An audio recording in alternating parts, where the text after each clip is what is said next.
Hi, I'm Jeff Nyquist. This is another edition of Friends and Enemies. With me is my co-host Alex Benesch in Germany. And of course, we've had a rather interesting week and another interesting 10 days or so ahead of us as the United States is poised or preparing to strike Iran. But President Trump has said yesterday that that attack is going to be dependent on whether Iran comes back with some kind of proposal. So he's going to give it 2 weeks. He said this Friday morning. But of course, the problem is that he had made everyone think that Thursday, at least before midnight, he was going to attack Iran. And of course, the war that Israel has waged to prevent Iran from having weapons-grade plutonium or uranium to build a bomb requires the Americans to participate. Why?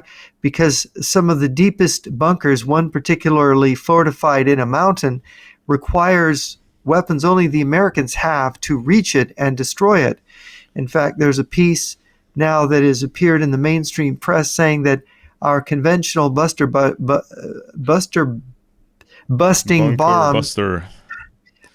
busters are not able to reach it, that it will require a nuclear strike to destroy this bunker. I don't know if that analysis is correct or not. But of course, President Trump has said Iran is not going to be allowed to have nuclear weapons. It's not going to become a nuclear power. Prime Minister Netanyahu mentioned the fact that in 5 or 6 years, Iran is going to have as many as 20,000 ballistic missiles at the rate of production they're developing.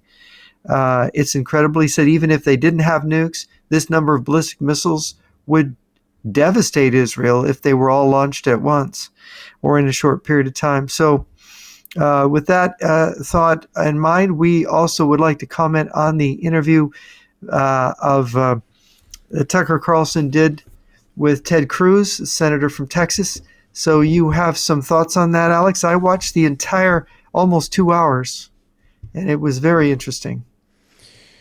Okay, where to start? I think first of all, I would like to mention that Donald Trump plays different roles towards different audiences. So he can pretend to be one thing, then he pretend to be another thing. So sometimes he kind of plays the dictator, right? This is when he makes certain statements. This is how things should be, or when I really get into power, then I can do anything. This is kind of when he plays that dictator role, or just pretends that to be that role, or he could be that. Then you got the I'm just a normal U.S. president, Donald Trump. He plays that role. He can do that, play that very well. When he says that, I'm not too different from all the other past presidents. I haven't done anything truly outrageous. I mean, forget his little scandals here and there and the other. Who cares? He can play the normal guy, the normal president. Big ego, but still normal. And then he can play the deal maker. He can pretend to be ready for any sort of deal with any sort of country. The North Koreans. So I can make a deal with North Korea. I can make a deal with anybody. I'm the perfect deal maker. I can sell snow to an Eskimo. I can, sell a deal to the North Koreans or the Russians or the Iranians and anybody else under the sun, even the Chinese. So none of these roles are really compatible with each other because, a dictator can't be a normal president, or a total deal maker who would make any sort of deal can't be a normal president, and also is not really a dictator, right? Because a dictator imposes his will. So nobody can quite nail him down, Donald Trump. What he really is. Is he the dictator, the normal president, or fairly normal president, or is he a deal maker who wants to just solve anything with a deal? Even when it's highly complicated issues such as Iran, because this thing is way bigger than anything. This is not Afghanistan, 20-something years ago. This is not Iraq 20 years ago. This is not the Bush administration. This is a highly complex international entanglement of the superpowers. And when people are now commenting on this, whether it's Tucker Carlson or it's somebody else or it's Alex Jones or it's anybody on the internet or in mainstream media. They don't seem to grasp how complex this is, or they don't want to say everything they may think about it. But at the end of the day, Iran was a Soviet proxy. It was an export of the Soviet revolution model adapted to a Muslim population. That's what it was. The same as with China when they brought it to the Asians, even though these Asians, they didn't really have that much in common with Russia.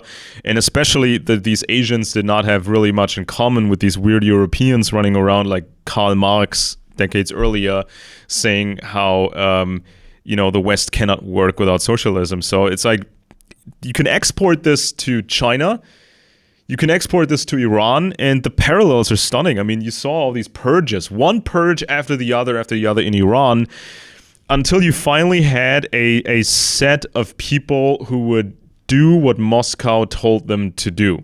And you can have rounds and rounds of purges, even in Iran. And it's always like there's a tight phase, and then there seems to be a relaxation. Then you see all these more critical people come out of the woodwork and say, well, we shouldn't be too crazy because, we might get played by, ultimately the Russians, or this could all go bad and then the Russians benefit and we don't. So shouldn't we be more reasonable? Shouldn't we play multiple sides? Blah, blah, blah. These people come out of the woodwork because they think things are calming down, but then there's the next round of purge because they now have identified anybody who's critical of the general line, which is not dictated by the Iranian government, but by the Russian government. So this is kind of like what everybody's worst nightmare, really.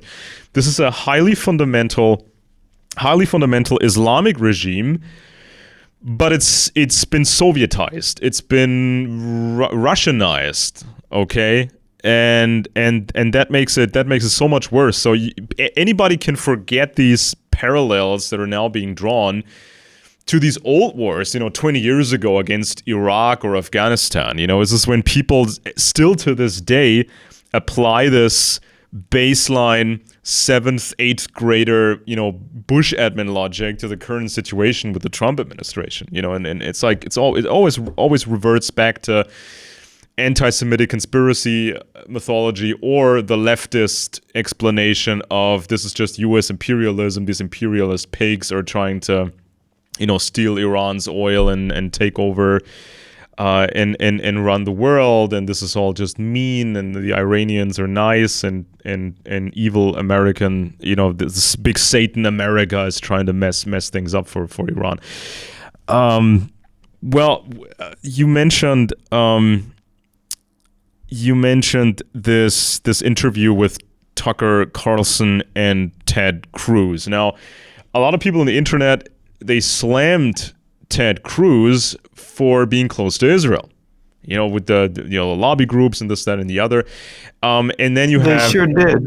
Yeah, and then you have Tucker Carlson, who got this exclusive interview with Vladimir Putin when nobody else could get an interview like this. I mean, we've seen this before when a star journalist, highly decorated, famous guy, he was Mr. Seipel, he was the only one a couple of years ago who could get up close and personal to Vladimir Putin when nobody else could, went hunting with Putin and did this whole propaganda movie on German state national television, of all places. And then it came out, this guy was actually paid by the Russians or proxies. He had a contract, and who knows how many other contracts he had. So it's like people can't understand really mostly what it means if you align yourself with the Russians, and people also don't understand it when people align with Israel, right? I mean, Israel is this tiny little state,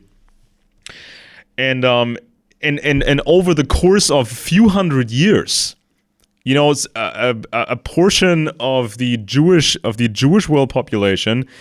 They were aligned with the West, and they've grown with us, and they are in places like Canada, in places like the United States, in places like Britain, and some of them, they started over the course of centuries, they started to look more European, so they're not as fundamentally different to us as some people on the internet may try to make you believe. Of course, there's some radical Jewish groups out there, but you can find this pretty much anywhere on the planet. But this is kind of the craziness when there's two guys debating and the audience doesn't understand one thing or the other. Why it's perfectly okay to align with Israel, and why it's a huge problem to align with the Russians. And there's like the Tucker Carlson types now who talk like Soviet influencers back in the day. Same talking points, same, but what about them? What about the others? What about the others? And then there's some other influencers who just don't know anything. They just care about their own career, and they keep possibilities open. I think I saw that more with Alex Jones, even though he's very close with the Russians. But Alex Jones is always keeping a back door open.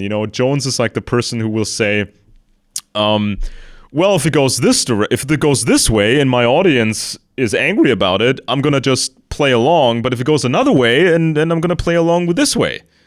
If there's a deal, if Trump or the Trump administration, if Trump gets a deal with the Iranians, then probably Jones will celebrate it and say, oh, look, Jones outsmarted, the world and the globalists, and he prevented war, and Team Trump, yeah, all the way. But if it goes a different way, there's a different interpretation. But I think Carlson is pretty much nailed down. With the Carlson is pretty much hedged his bet. And then I saw one thing. This was Alexander Dugin, who recently posted the current orders, basically, to all kinds of Western influencers. Wait and see. Don't go into full attack mode against Trump just yet. Wait for new orders. So he said, the globalists still hate Trump, so let's not attack him right now. We have to be strategic. He's not as good as we thought he was, but there's still a chance we could work with him and use him, and this could serve our interest. We need to be patient. Blah blah blah blah blah. So yeah, it's like Soviet Union all over, right? It's like the Cold War is happening again, but with the internet. And it's like people are still stuck in these explanation type thinking models of 20 years ago, or even 40 years ago, or even 60 years ago. Yeah, it's they're not understanding one thing about. Maybe it's also the memory. When I was a kid and I heard people arguing against the Vietnam War, they were from the left. They were using the same kind of arguments that Carlson is using, only from the left. The structure of what he's saying is what people who wanted the communists to win the Vietnam War were saying. And by the way, the peace movement, those radicals that were organizing the peace movement, they weren't really for peace. They were for a communist victory in Vietnam. And they, just like they characterize the Ukrainian government as corrupt. They characterize the Vietnamese, the South Vietnamese government as corrupt, or the Nixon administration as bad. Now, of course, Trump is under pressure. If he is not for this war, he is going to, if he is for this war, he's going to be denounced by Tucker Carlson. And that's the thing about the Ted Cruz interview. In watching it, it's very interesting how Tucker Carlson's a very nasty man, because this is not a fair interview. This is a bunch of gotchas. How many people, when asked out of the, I have studied population numbers and details about countries, and I don't always remember what I read a while back on a particular day. I mean, I look at so many facts on any given day, and human memory is faulty. It's like, do I trust what I remembered? And then, so he asked this gotcha question like, Ted Cruz is an ignoramus, right? What is the population of Iran? It's like if I just bing you over the head, what's the population of Saudi Arabia? And by the way, these numbers in the last 5 to 10 years have changed a lot. I was 10, 15 years ago, I got interested in studying all the population numbers of all the countries. And I have it in my head what like larger countries or more historically important countries. Well, Iran is 90 million according to what I say. And of course, Tucker Carlson said 92 million. I don't even think these things agree. But Ted Cruz was honest. He didn't know the exact number. So he said, I don't know the number. I don't keep up on. And you're foregoing to war with this country and you don't know the number of the, this is the kind of thing. And he acted like it was just so ghastly that Ted Cruz was so ignorant, when actually all that Tucker Carlson has to do is as a journalistic presenter is to frame a question in a way, a gotcha question or any kind of question, in a way that makes Ted Cruz look dishonest, or he called him a sleazy feline, right? And let's go back to why he called him a sleazy feline. This really troubled me. And of course, this would bother anyone. You're interviewing someone, you're supposed to be neutral. You're calling them a name? Why did he do that? Because he begins the interview and he's sort of going after the Israel lobby, and he's confusing AIPAC with the Israel lobby, right? This is a group of people who are pro-Israel, who don't lobby Congress, but they hold fundraisers for people who run for Congress. That's different. But he was calling him lobbyists. And of course, Ted Cruz is a lawyer. He knows the legal difference between a lobbyist who goes and argues for particular bills than somebody that's just an organization raising money for congressmen that they like. And all of us, we could have, if your issue is abortion, you're going to raise money for people who like abortion. But AIPAC doesn't lobby for bills, doesn't do that. So technically they're not lobbyists. Well, and of course, these are people, these could be any people. They don't have to be Israeli citizens. They're American citizens. So they have their own issues that they care about. All right. Well, why aren't they, Ted Cruz is challenged, why aren't they registered as foreign agents? Oh, this is unfair. And Tucker Carlson's going over it and over again, and it's going on quite a bit. And so Ted Cruz is kind of, why is he asking me to explain, because Ted Cruz is an openly pro-Israel United States senator, conservative. He explained his religious reasons for it, because it says in the Bible that those who support Israel will be blessed, right? So he takes that seriously, and then he gives his argument why supporting Israel is good for America. This is the implication of Tucker Carlson is that anyone who supports Israel needs to register as an agent of Israel, right? And so finally, Ted Cruz says, "Why is this all about the Jews? Anti-Semites are obsessed with the Jews. Everything that happens in the world is the Jews doing it, because the Jews, they control America. And how do they control America? Well, through lobbying and through raising money, and because they control all the money in the world, according to the anti-Semites, right? The Jews control everything, which is not true. Anyone who studies the world seriously knows the Jews don't control America, and they don't control everything. But yet, so Ted Cruz is suddenly baffled. Why are you doing this? And then Tucker Carlson said, you just accused me of being an anti-Semite. And then he gives his characteristic goofy laugh. Oh, yeah, that laugh. Right. You accused me of being an anti-Semite, so I get to call you, of course, a sleazy. And when he confronts him with the accuse, he says, I didn't accuse you of being an anti-Semite. And you could see the puzzlement on Cruz's face. But Tucker Carlson is saying, yes, you did. And it's like, and then he calls him a sleazy feline for denying it. Yeah. I mean, and not fessing up for him. Even if there never had been a state of Israel, if it never had been created, founded, if there was no state of Israel today, Iran would still be a major topic on anybody's mind. The atomic program, underground facilities, space enough for tens of thousands of centrifuges, so you can make 50 warheads, about up to one of the estimates a long time ago, you could make 50 nuclear warheads per year. It would be still on anybody's mind. This is a huge factor, and it's independent of Jewish people. It's independent of the state of Israel. It's a huge deal.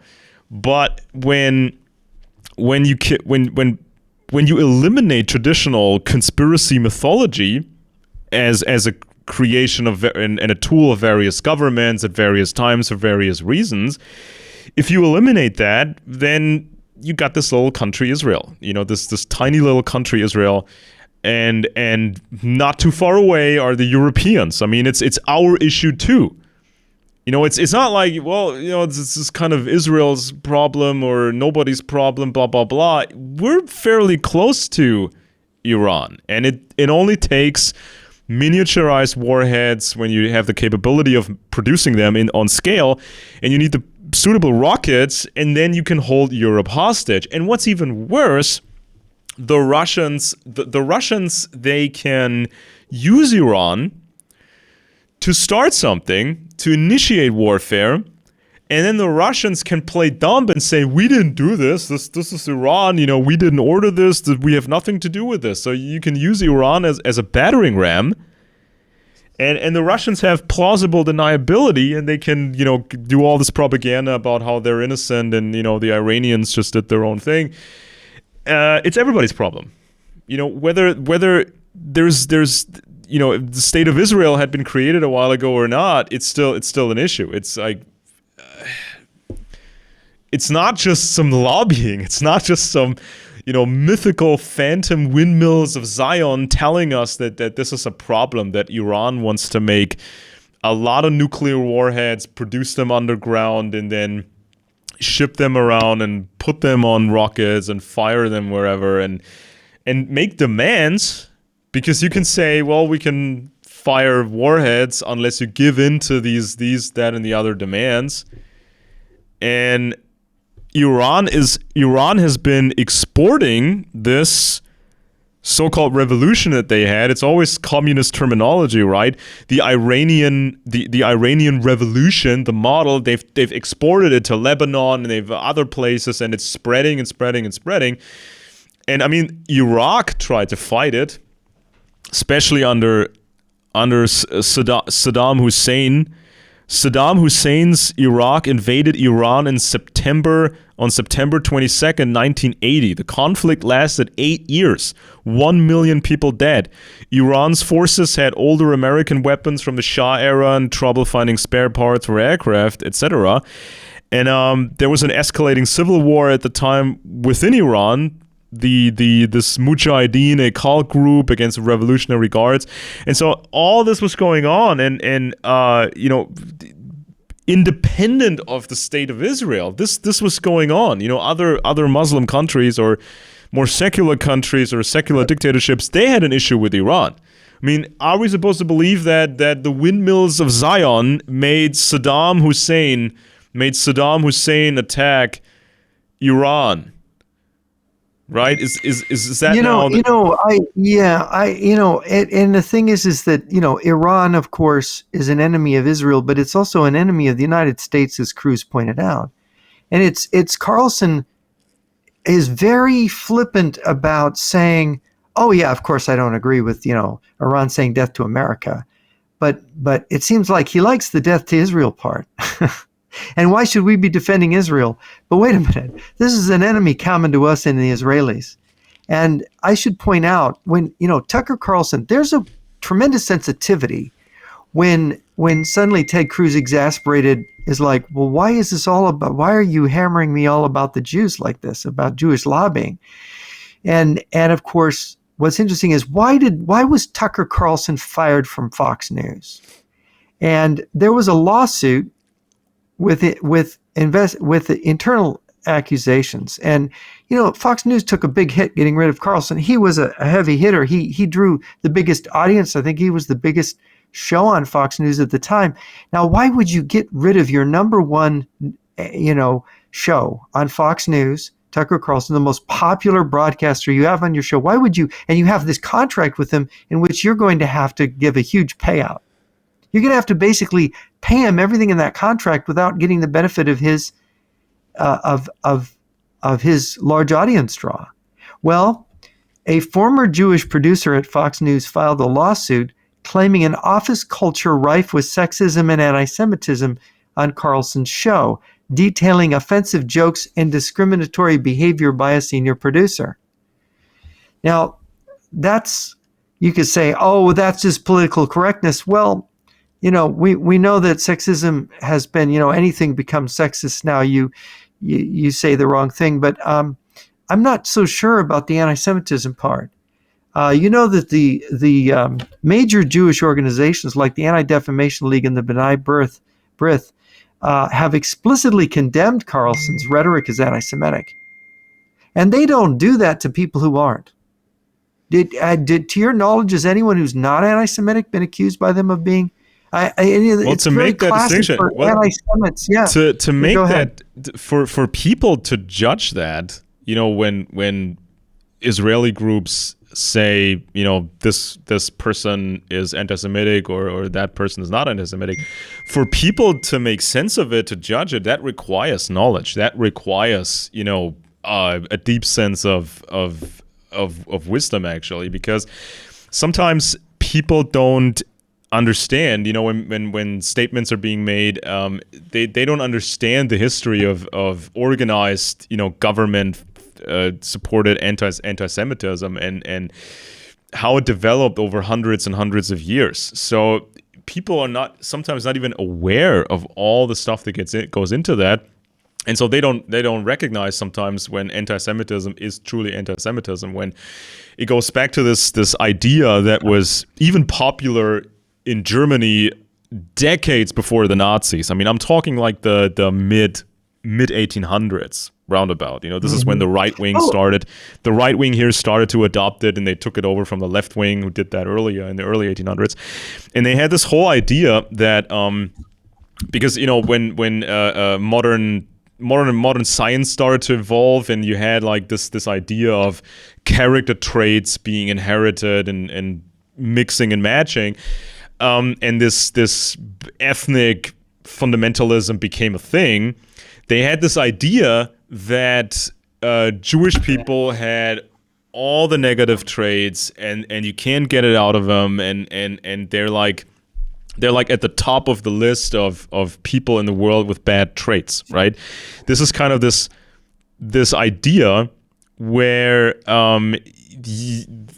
you make this distinction between the Western, even in the ancient world, the Western sphere, the Greek and the Roman and these people that look more European, but then the Oriental world, like ancient Mesopotamia, and when all these early empires really, created the model for an empire, Sumer, Babylon, all these different empires, and they make this artificial distinction that these Oriental, they call them Oriental, these older empires, they were totally evil, and they had mystery cults and nefarious things and greed and blah, blah, blah, blah, blah. But then the Greeks did it differently, and the Romans did it totally differently. And that separation can be still made in the present time, in the present day. So by using that logic, that even pre-Nazi logic, Western empires, so to say, or Western states nowadays, these Western states, they would be, according to that silly logic, these Western states would be great in the tradition of ancient Rome and ancient Greece, and things would be working fine.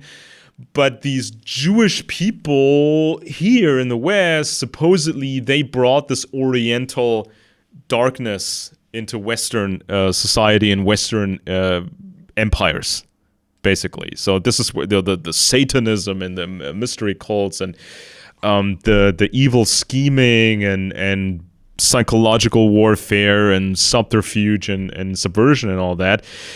And that's kind of a distinction that is so false and so old, but it's become like universally accepted. And what the left did in modern times, or the communism did in modern times, they just eliminated these words like Jew or Jewish, and what's left, what then was left is the capitalist pig, the imperialist. There's also kind of like this darkness that they claim that the West could be great under communism, but the West could be great under communism, but because there is no communism, because there is this capitalist pig influence, that's why the West is bad.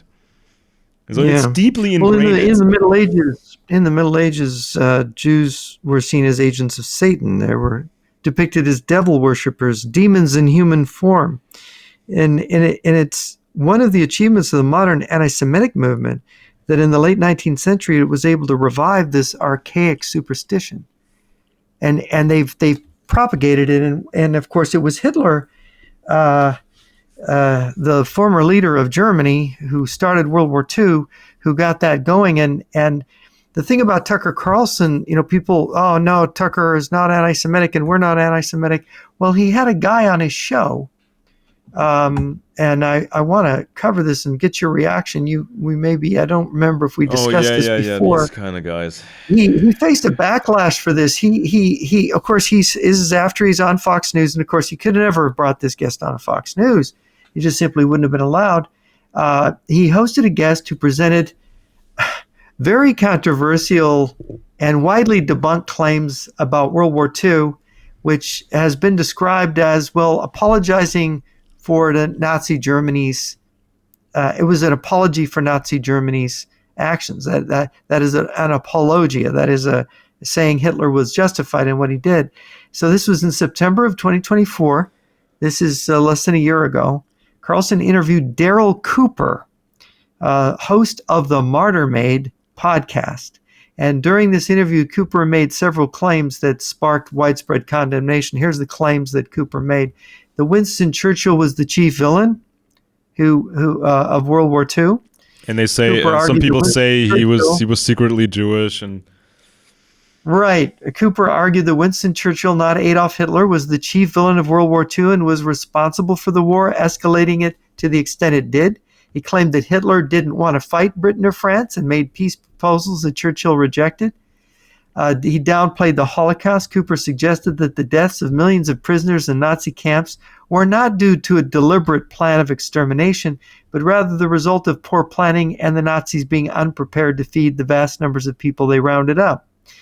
Of course, this is a form of Holocaust denial, as it denies the systematic and intentional nature of the Nazi genocide. Then he spoke about terrorism by Churchill. Cooper accused Churchill of launching gigantic scaled terrorist attacks by ordering the bombing of German cities. And of course, these claims are considered extreme historical revisionism and have been condemned by historians, Jewish organizations, and politicians, including the White House, as promoting Nazi propaganda and denying the Holocaust. Didn't Churchill also halfway play the Jewish conspiracy card? I mean, we've gone through this before. Well, in on 1920, Churchill believed the protocols was thought to be true briefly around the world after World War I. And in 1920, I think it was in the London Times that this discussion about the protocols began, and that was when a scholar, and I forget his name, said, look, I know where this is from. This is plagiarized from this book and maybe some other texts. And of course, it proved to be true. And so in the English-speaking world, the protocols, and of course, we had the trial of Henry Ford. Henry Ford was sued for publishing the protocols and accusing Jacob Schiff of being behind the Bolshevik Revolution. And Schiff did not want to sue Ford in 1920, but he had a heart attack, and his family sued him, and I think it was in 1925. Ford had to admit, after losing the case, that he had been wrong about the Schiffs and the Lower East Side Jewish bankers financing the Bolshevik Revolution. This is just an example of the pushback, but I have no idea what it is that Carlson believes, but it appears, so he has these guests on his show, and it's not just Cooper that he's had on his show. Before I forget that, even Churchill, right? Even Churchill, he simply Churchill simply could have asked his fellow aristocrats, and especially the high aristocracy, especially the House of Hessen, he could have just, met these people in Britain and asked them, oh, by the way, is that really true that the tiny little Jewish Rothschild family, did they rip you off on European soil? The Landgraf of Hessen-Kassel. Did the Rothschilds rip him off, steal his money? Absolutely not. No. Or then did the Rothschilds go to London and then go to London and then screw over the stock market, after the Battle of Waterloo, and stole a bunch of money, or scam the market? He could have asked the highest aristocracy, is that true? Did the Rothschilds rip you off? And they could have told him, absolutely not. We're not morons. No. And even all the anti-Semitic types that came afterwards, especially those who had influence, they could have asked the House of Hessen, it's quite large, and the other houses associated with it, is this telling of history true? Did these tiny little Jewish families take everything over with a few cheap tricks? No. No, it's ridiculous. Look, and so Carlson's been criticized for singling out Jewish individuals, and just one example is his hatred for Volodymyr Zelensky, the president of Ukraine. Do you know that he's called Zelensky sweaty and rat-like? Oh, right? God. And you think about, what was that movie that Goebbels put out during World War II about the Jews, in which he shows rats running? Have you seen that? Yeah, I've seen a couple of those movies. Yeah. They have the rats are running, and they show the Jews, with the characteristic, hook nose and whatnot. And then the rats are running, and, this kind of thing. So he calls him, and he calls him a friend of BlackRock, whose founder is Jewish. And, the implications here, he also accused Jewish conservative Ben Shapiro of not caring about the U.S. because he's focused on a conflict in a foreign country. Right. Yeah. So it's like, I don't know. Carlson sounds like he's a closet, and maybe not so closeted. When the ADL and the B'nai B'rith say you're an anti-Semite, and they have their own case, or he's using it, or he's just figuring out that this is my market now, this is my audience now. Maybe he's even delusional about this serving a higher purpose. Maybe he's rationalizing it. Maybe he's just using it. Maybe he's believing it. But I mean, today we have the same with this Iran situation in Israel. We have kind of the same situation that was fairly common in Europe hundreds of years ago. This was an ongoing thing when these Western powers they would use some Jewish people to do some things, and let the blame fall onto some of these Jewish people, right? Implementation of new rules or taxation or managing things. They would hire Jews, they would recruit Jewish people to do this and be kind of in the center of attention, so that Jewish people would get the blame. And it's like nowadays, as I said before, anybody would be concerned with Iran and in Iran's nuclear program, regardless of Jewish people in Israel. But it's convenient for different sides to let the blame fall on Jewish people, right? To say, okay, let's just because it takes the pressure off of even some Western networks, even some Western governments, when they can, let's say in different governments in Europe, or some other governments worldwide that are affected by all of this, if they come out and said, well, it's a straightforward situation, we have to deal with it, that could cause a backlash in public, and in elections and all that. But when it seems like, well, the Israelis, they kind of started this on their own, these Jewish people started this, they took the initiative, and now everybody else is forced to kind of go along with it and deal with it, it's convenient, isn't it, right? Just blame this tiny little state of Israel. Just blame some Jewish people in the West for a situation that is much bigger and affects anybody anyway. Yeah, well, it's Abby Grossberg, who is a former producer at Fox News, who worked on both Maria Bartiromo's show and Tucker Carlson's primetime program, filed a lawsuit against Fox News. And he alleged a hostile work environment, rife with sexism and anti-Semitism. Now, this lawsuit was settled for $12 million in June of 2023. It's a significant amount of money, $12 million. It's not too huge, but I mean, there must have been something there for lawyers to concede that, right? And now here's the specific examples of the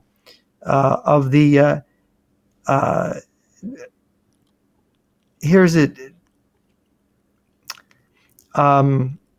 Offensive jokes about Jews. Grossberg detailed offensive jokes about Jews made by Alexander McCaskill, a senior producer for Tucker Carlson's show.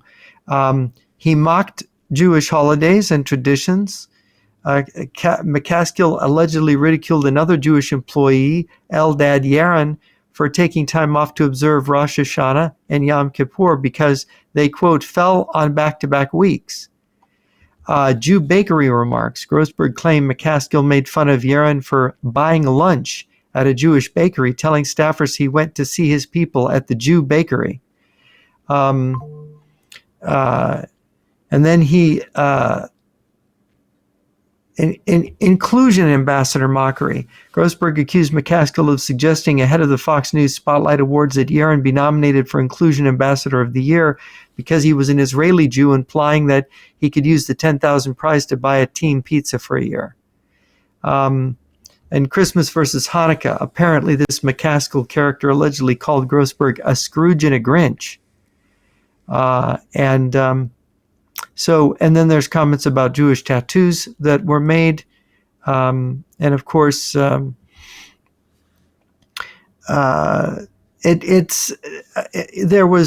was. So I mean, you have a guy there who is basically working with Tucker Carlson, who's making these remarks, and Carlson's okay with it. Yeah. Right. And also when we talk about this either left-wing, interpretation, because the left now is, of course, as usual, struggling with the issue of Israel, right? There's kind of those leftist people who still want to claim that socialism is the savior from fascism, that they are the main enemy of fascism, and they claim to be the best anti-fascist or the only true anti-fascist in the world. So leftists still cling to that. Thereby, they have to sort of latch on to the topic of Jews, but then there's leftists who are still rooted. I mean, we saw that whole thing with Greta Thunberg, former climate warrior, who now, I think she was intercepted on her way to Gaza or something, with the Palestinians. We have kind of leftists who are just completely saturated with this traditional propaganda of Western imperialism and capitalist imperialism. So they're struggling with it, and whether you pick this left interpretation of anything America does for security purposes is imperialism, or you pick the traditional conspiracy interpretation of this, anything America does is for the benefit of the windmills of Zion, whichever you pick, is always kind of like avoiding responsibility. Even when we hear, this different types of propaganda here in Europe, or especially in Germany, if you go along with the Americans, you're going to be full of, everything's going to be rotten and destroyed, and economy bad and culture bad, everything bad. Everything's going to be bad if you're aligned with America. But what about the individual responsibilities of the people here in Germany, in France, in Britain, anywhere else, right? I mean, a lot of these people here, they voted for stupid parties. They voted for stupid policies. They refused to really learn something. They reverted back to these standard, stupid interpretations of everything, and they made one bad decision after the other. I mean, where's the individual responsibility of the people? It's always like propaganda is always giving you a way out. You're not responsible for all the mistakes you made, all the stupid things you believed, all the mistakes you never corrected, all the garbage you voted for, and things you did in your personal space and the decisions you made there. It's everything bad that happened is always the fault of the West, essentially, or this imperialist mythological center in the West. So where's the responsibility? And it's like when World War II was concluded, and all these different military analysts, all the different countries, they studied everything they could about World War II because there was so much data, so much to learn from. And we dodged, the world dodged even bigger bullets. This was right at the time when biological warfare was really becoming a thing, nuclear warfare was becoming a thing. If things had moved a little bit different, right? If let's say the Nazis had not cared about Jews at all, and they had found the right people to make nuclear bombs faster, this could have been so much worse. And then came the analysis of what were the policy mistakes in the 30s, especially in the 20s and the 1930s. What could we have done better, right? I know people get tired of every dictator in the world being compared with to Hitler, and every new dictator or every dictator is the new Hitler. But what if things had gone differently with the Nazis, bigger destruction, picking even bigger fights, and having that backlash. Let's imagine if the Nazis had used some nuclear bombs or some chemical warheads or some more chemical warfare and biological warfare. If they had gotten hit back with the same weaponry, from the Russians or some other sides, or the Brits. The Brits and the Americans, they had a program on standby. I think it was called Operation Vegetarian with anthrax. This could have been even worse. So now we're in the year 2025, we're dealing with Iran, and we do have to think ahead. We do have to play through these scenarios. If we get it wrong now, if we're too hesitant, if we're too this, if we're too that could be apocalyptic.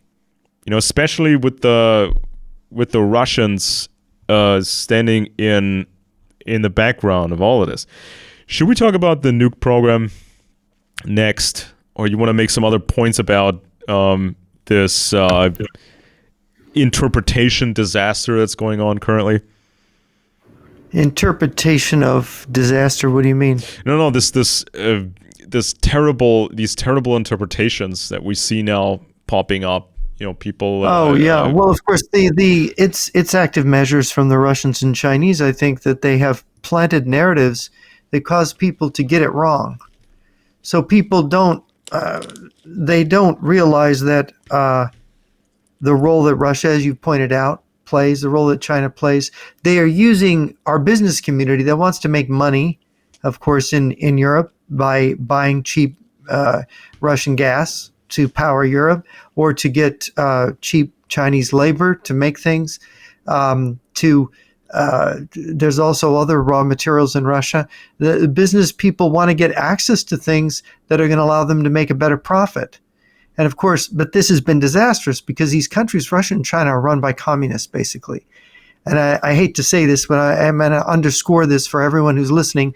Vladimir Putin is a Leninist. Statues of Lenin are in all the cities in Russia. Lenin's not buried. He's in his mausoleum at the heart of Moscow in Red Square. Why? Vladimir Putin has stated that he didn't burn his party card, that he likes communist ideas, and he's trying to put the Soviet Union back together again. And they've actually caused, a year ago, last November, they said they were re-Sovietizing. And this has been repeated in different venues in different ways in Russia and the Russian media. It's back to the USSR, folks. And that's what the invasion of Ukraine is ultimately about. And when you appoint a General Blood, to be the head of your land forces, and he's famous for saying on Russian TV, well, this is going to be a long war because we have to liberate Eastern Europe, right? We have to go further than Ukraine. We have to go back to Berlin. We have to go back to all the places we occupied in 1945. What do you suppose that means? And he gets promoted then? I mean, in America, a general speaks out of turn like that and he gets sacked. He doesn't get promoted.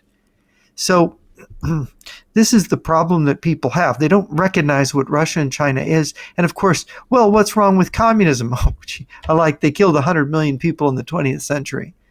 And you say, well, communist ideas are good. Yeah, what's good about plundering people who have things and then taking control of everything, making everyone equally poor, and then murdering everyone who disagrees with you? It's very rare. It's very rare to have a really bad person or a really, really evil group admitting that they're evil, openly admitting it. I mean, it's a really rare thing. They're gonna color themselves as angels, of course, while they're murdering. Common, usual thing that evil people or super evil people will make excuses for everything. It's always a rationalization. There's always a but the other side, and they try to make it sound more complicated than it really is. And play acting, we're the good guys. We're the good guys. We're gonna save the world, and that's the common thing. That's the usual thing. And so when a group says, we're the nice guys, we're the liberators, blah blah blah blah blah, be very, very careful, because there's a very high probability that these people are evil, and you have to take a very, very close look at whom you're dealing with. And I think that nowadays people are struggling to understand the nature of Iran.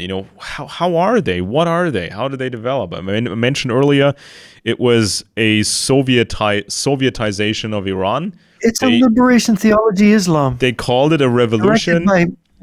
They called it a revolution, and they adapted it to an Islamic audience, and they played into these Islamic beliefs. They made a decision in Moscow somewhere. We're not going to try a secular revolution. We're not trying that with the Iranians because we think the other way is just going to work better. We're going to make it fanatical, and we're going to train these Iranians and have purge after purge after purge to make sure they do what we want.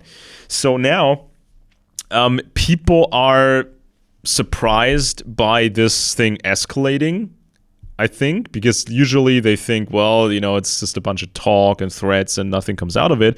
But now it gets real. And now a lot of people are being caught with their pants down. They don't understand Iran. They don't understand all these places. Just like they didn't understand Ukraine, because Ukraine was complicated due to this still ongoing Russian influence years ago. And this complicated, convoluted mesh of powerful people in Ukraine, they try things, and then some of the Americans, they got in, they tried some things, and Europeans, they tried some things, and lots of deception going on. So it's a very, very complex case. But ultimately, a lot of people didn't understand much about Ukraine. They didn't care about Ukraine until 2022. Now, kind of the same thing. Most people, they never really cared about Iran, and now they sort of have to care, or they think they have to care, or they want to care for various reasons that they don't fully understand. So now it's on. So how is Iran? What is this thing? And it's like when when in the 1960s, Iran's nuclear program started under the Shah. Now, I remember my father telling some stories about Iranian students coming to Germany to study, engineering and stuff. So this was like a big thing, before the Iranian Revolution, and this was supposed to become sort of over generations, this was supposed to become like a new type of Muslim society or post-Persian society, and they actually had a plan at a volume of $30 billion, and this was had a lot more buying power back then. It was supposed to be $30 billion, a plan for 20 nuclear power plants by the year 2000. And so the Iranians were allowed to study in Europe, US, and India. The whole program was supervised. There were special lasers for potential military nuclear work purposes approved by the US government. So they said, "Yep, that's okay." And so this is how it got started. But at this later stage, after the revolution, this is when the whole program became Sovietized. So these Islamists, they dealt with North Korea for the nuclear program, Pakistanis, etc. So at some point, the facility of Natanz would get 160 centrifuges for enrichment to figure out how it works. And there was underground space for 50,000 of these things. 50,000. Enough to potentially make about or up to 50 warheads per year. So let's do the math. In 10 years, you have 500 warheads, and if they accelerate the production, they could make 75 a year, 100 a year. So at some point, they're in the big league. And what chance would Israel have if these missiles landing in Tel Aviv had nuclear warheads? Well, how much of Israel would be left, being that it's such a small country? Yeah, and it just became a crazy problem. I mean, the Iranians bought the complete blueprint for Pakistan's nuclear bomb. There's you need to process uranium, or you need to make plutonium, then you need to make a warhead, and you need to have a weapon design. How does this thing detonate? There are different designs, and you have to figure out how to do this. And so they were buying everything. Iran had bought a long time ago 2 tons of refined uranium from China, more from Pakistan, who knows how much from North Korea. Iran started work on mining its own uranium. They had a conversion plant at Isfahan facility to turn uranium ore into uranium hexafluoride, which then gets put into these centrifuges to make enriched uranium. They wanted to become self-sufficient. And I think this was absolutely key for the Russians. This was very important to the Russians for deniability, because if you control these Iranians, if Moscow controls these Iranians, but the Iranians are self-sufficient in terms of mining uranium, making weapons, and delivering weapons, the Russians can play dumb. The Russians can use the Iranians, but deny responsibility for anything that happens, and say this is a matter of other countries. They've started this, and we have to maybe get involved, and blah blah blah. That's kind of how this game is played. Moscow could ignite a conflict and deny responsibility. So, as a backup, decades ago, the Soviets had nukes in the Persian Gulf region. At some point, there were 152 tactical mobile rockets, 300 nuclear artillery shells, larger ballistic missiles further away, 283 aircraft bombers capable of delivering nuclear bombs. And so the US special forces were ready to detonate nukes in mountain passes, tunnels, and roads into western Iran from the USSR. So you couldn't move a lot of troops from the USSR, from the Soviet Union into Iran. And they had these man-pack nukes. They weigh less than 160 pounds. They could be parachuted in or smuggled in, buried and detonated later. I mean, the Americans, they already had these variable yield bombs. So you have a bomb, and you can dial in how big the explosion is supposed to be, depending on what the operation was. And so it's like there's all this stuff that came out piece by piece, little bit by little bit over the course of years and years and years. But back then, a lot of this information wasn't even available in public.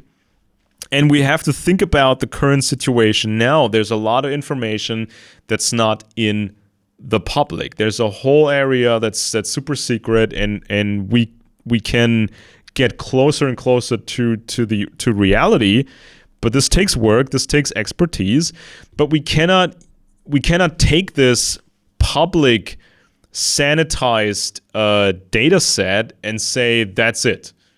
What you see on the news, what the influencers are saying, or big media is saying, or the Russians are saying, this is not full reality. This is just a sanitized, tiny little version of what's actually going on. So when people are speculating, what is Trump going to do, and why is Trump going to do something, and why America is getting involved, and why do the Israelis do all this, they have more information than the general public, a lot more information, and this becomes problematic when Western governments or the Israeli government, when they have to justify why they do what they do, but they can't give out classified information.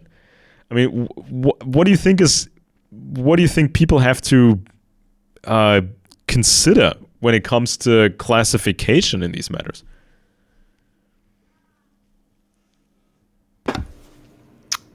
Classification? What do you mean classification? Well, secrecy, information being secret. And so politicians have to make statements and say why they do what they do, but they can't really give out any classified intel. Yeah, this is where people get very upset, and they want transparency. And this is something that the left, the Pentagon Papers is a good example. They're hiding all this stuff. But people don't have the sense to understand what the Pentagon Papers meant. The Pentagon gave a bunch of leftist academics, will write out a bunch of justifications for the war.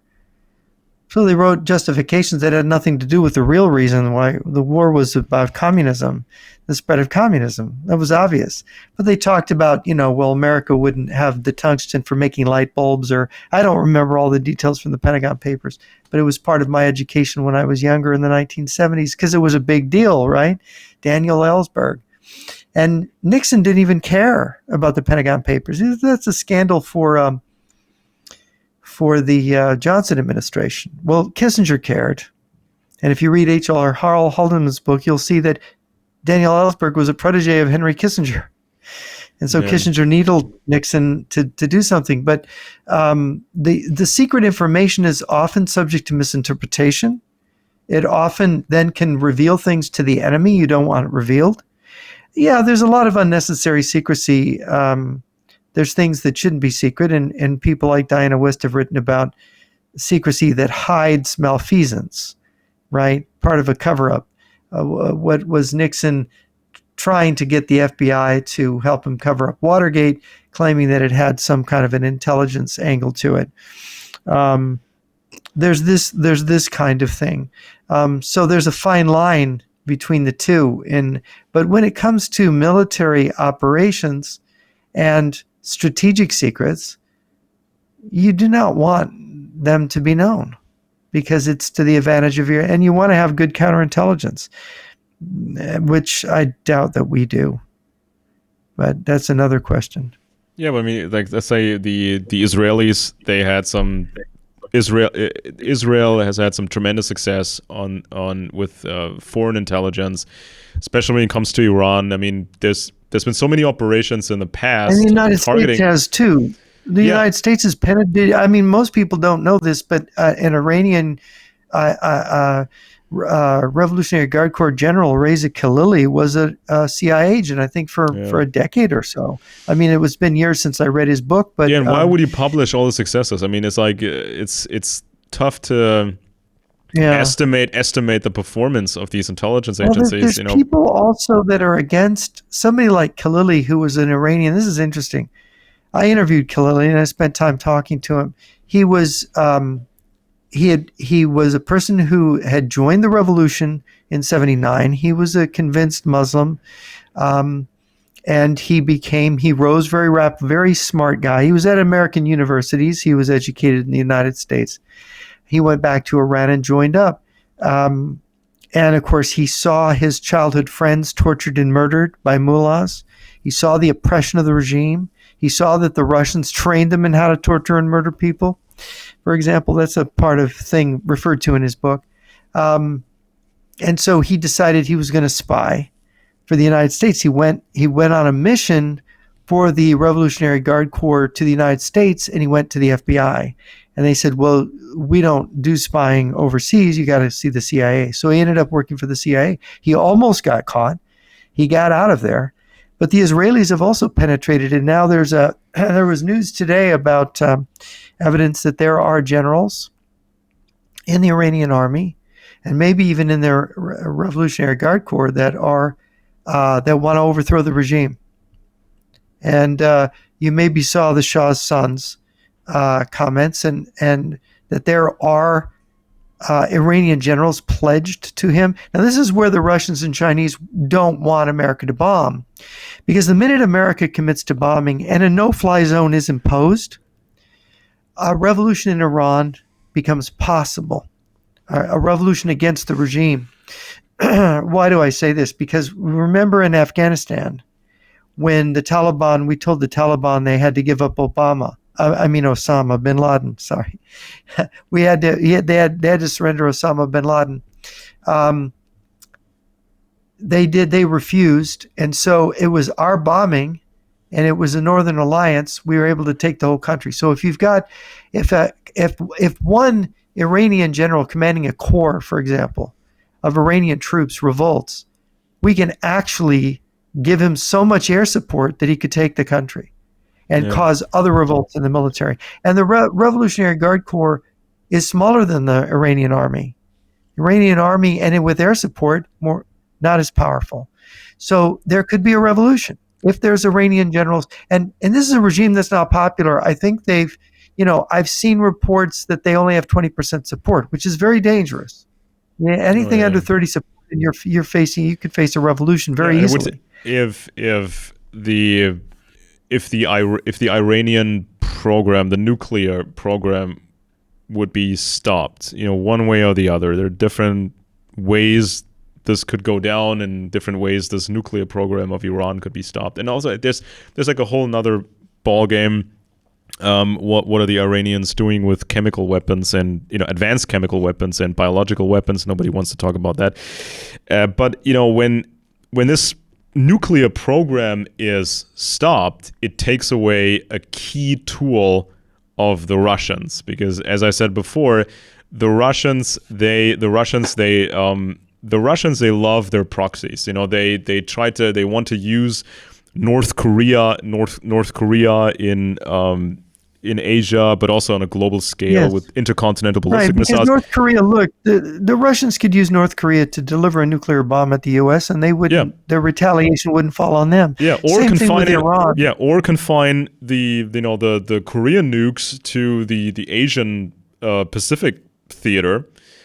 But one way or the other, it's a proxy tool, or it can be a proxy tool. And the same way, Iran could be used as a proxy tool, could be used by Moscow. And so this becomes like an issue when the Russians not necessarily want to do things by themselves. The Russians, they have their own nukes, they have their own systems, but the Russians they have the option of playing in a different way, using proxies, and so then the Russians can pretend they had nothing to do with it. They didn't instigate this. They may offer, phony poison assistance, or whatever the case may be. There's several different ways to play this, but it's disastrous if the Russians have that tool. If they can instigate something and then play dumb, and also when Iran becomes self-sufficient in terms of nukes, there's a thing. When you shoot a nuclear bomb at a target, if you then analyze the destruction zone, there's something like a fingerprint, like a nuclear fingerprint. You can pretty much pinpoint where this weapons-grade uranium or plutonium has been made. It's very complicated because not every facility is exactly the same. There are different flavors. Yeah, they can tell where it's milled. Yeah, there's different flavors, and so theoretically, if somebody gets nuked, Israel, Germany, whoever, if somebody gets nuked, people could analyze the destruction zone and say this is genuine. This was a genuine Iranian nuke. They made this. Of course, it's on orders of the Russians, and they supplied all the info. But for all intents and purposes of international law and diplomacy, the Russians can play dumb and say, we didn't make this uranium. We didn't make this plutonium. This is Iranian business with the world. And so this is kind of the bigger dimension of this case. And I don't see that mentioned a lot in the public because, for diplomatic reasons, I think. I mean, why isn't the media making a bigger deal out of this angle? Why do they talk about this like this is a purely Iranian issue? Look, Ted Cruz made the argument to Tucker Carlson many times, and Carlson just, so what? He said, look, do you want them to have a nuclear weapon? Their religious belief, they believe that they will bring about the Messiah, their what is it, the 12th Imam, if they unleash a nuclear war. And people have mentioned this before. Do you want people with these kind of beliefs, apocalyptic beliefs, to have nuclear weapons? A country that has vowed to destroy America and destroy Israel with nuclear weapons. It's an extremely brutal regime. It's up there with North Korea. North Korea, I think, is more brutal, but it's a very brutal regime. Why would anyone defend the idea of them being allowed to have nuclear weapons? And it is to President Trump's credit that he has said that it won't happen. Of course, this is where President Trump was called a taco. Taco means Trump always chickens out. The Russians started calling him that, but it was actually coined by on Wall Street with the tariffs, where Trump would talk really tough and then back away from tariffs. And so this name developed, and it's now sticking to him in Ukraine, because what he did is, and this is kind of disturbing, he said, well, I'll put sanctions, on Putin in 2 weeks. I'll give him another 2 weeks. Well, that was 6 weeks ago. Then he says, 4 weeks ago, I'll give him another 2 weeks. Well, that was 4 weeks ago. He's always giving Putin 2 weeks. Well, now with Iran, instead of bombing them on Thursday, as many people expected, we wake up Friday morning and he says, I'm going to give him 2 weeks, right? Taco time. Trump always chickens out. Is it going to be 4 weeks, 6 weeks, and no action? That's going to leave Israel in a very difficult position, because the full Iranian nuclear project will not have been knocked out.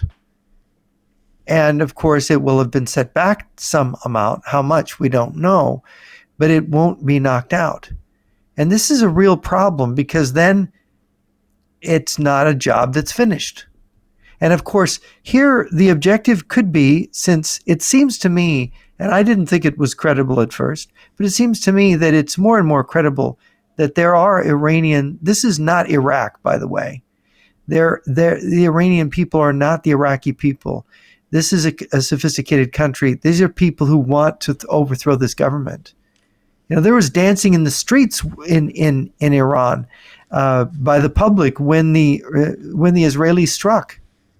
I don't know if you've seen some of the video of it, but it's not an unpopular thing. Of course, they want to kill anybody that does that. But there's been so much killing and oppression of the Iranian people, and so many beating on Iranians. And, if that regime fell, what a blow it would be to Russia and China. They could no longer cause trouble in the Persian Gulf. They could no longer cut that oil off easily. Iran is sitting right on the vein of where the oil comes from for Europe and Japan. Yeah, and also I think the full history has not been told yet about some of the previous conflicts in the region. I mean, first Iraq War, second Iraq War, Afghanistan. Again, secrecy, different reasons, and also the issue of high-ranking moles in the American system. People who are traitors, people who work primarily for Moscow, and when you have moles in place, when We saw some of them get exposed, and we saw James Angleton going ballistic over finding them and realizing the problem is much bigger than previously believed.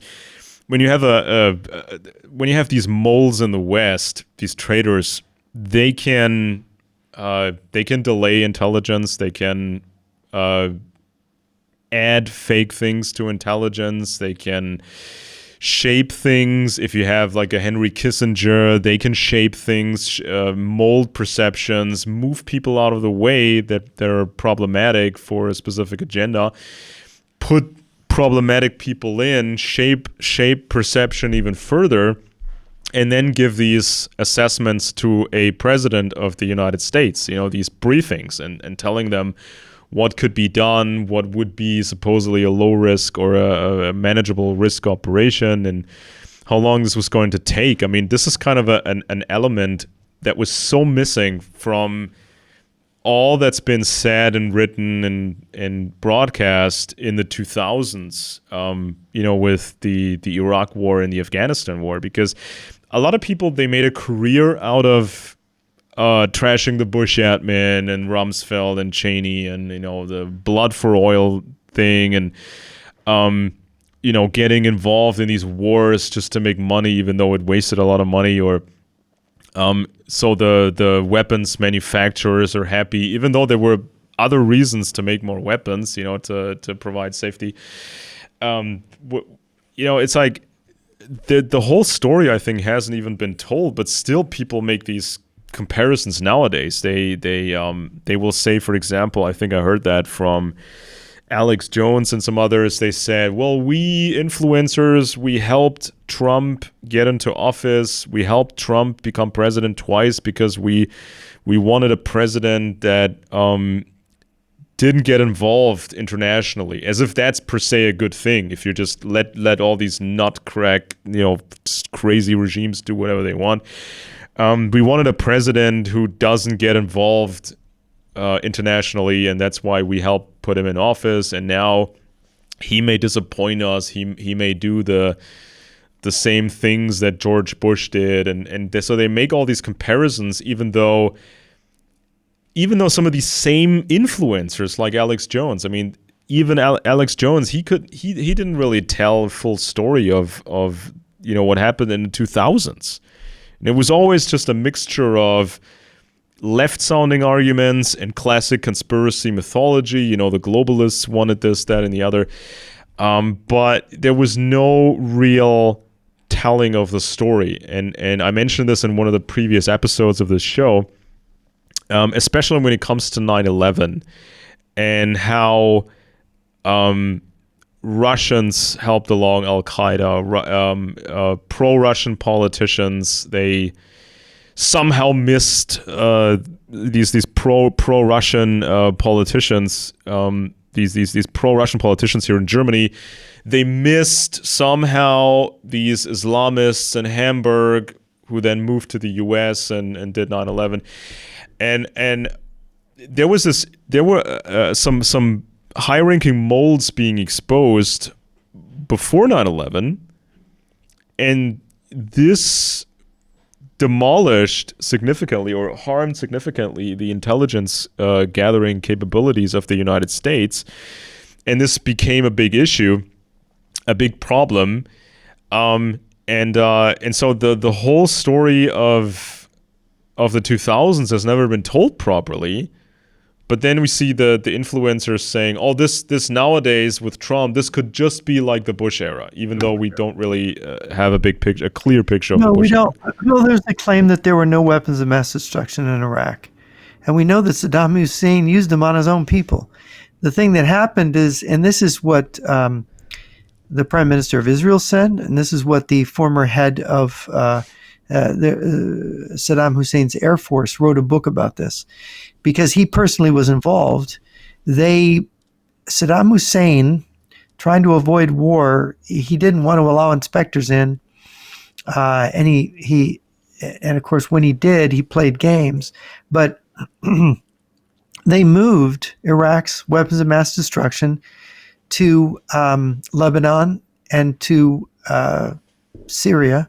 I think it was Lebanon and Syria, to the Bekaa Valley, I think, if I'm remembering correctly. And this was in the book written by, and of course, the head of Saddam's, I think he was the deputy head of Saddam's Air Force. I have his book here. I'm not remembering his name, but he had a detailed account of how he himself was involved in moving Saddam's weapons of mass destruction outside of Iraq. Now, did they move them all? There's the claim that they knew that Saddam's nuclear program was in a bunker underneath the Euphrates River, and that we sealed the tunnels and never went down there and looked. And also, any moron can make these. I mean, it's like some of these formulas for chemical, potent chemical weapons. Some of these formulas are 100 years old. Or any moron can make anthrax. Any moron can make smallpox in quantity. And I think if Saddam knew he was going to be invaded for weapons of mass destruction, of course he was going to get them out of his country. And then people said, "Oh, you lied," when just about everybody said that Saddam Hussein had weapons of mass destruction. Well, he gassed his own people, so we know he did. Yeah, and especially in the 1950s, I think it was. There's some really good books on this, and I covered them over the last couple of years. And there was like this big analysis done after World War II. How easy is it to make chemical and biological weapons? And the U.S. did a bunch of studies, a lot of them secret for a long time. And they figured out it was tremendously easy. They did these experiments where they had a literal shed. It's nothing special, it's just a shed. And they used these, I think, British-style stainless steel milk containers, is like multi-gallon big containers, and they used a little bit of this and a little bit of that, and they could make they could have a production facility for biological agents ready in no time whatsoever. It was really cheap, and they could make quantities of biological weapons. And then they did studies in the following decades, and I think one of the recent studies, they equipped a few selected people with, I think it was $1.5 million. And they said, go out and buy equipment on the open market, used equipment, whatever, just use a catalog, and just buy some of the stuff and make a biological agent that was not that dangerous, but make it in quantity, because it's kind of this, it's not much harder to do a real biological agent, make it in quantity.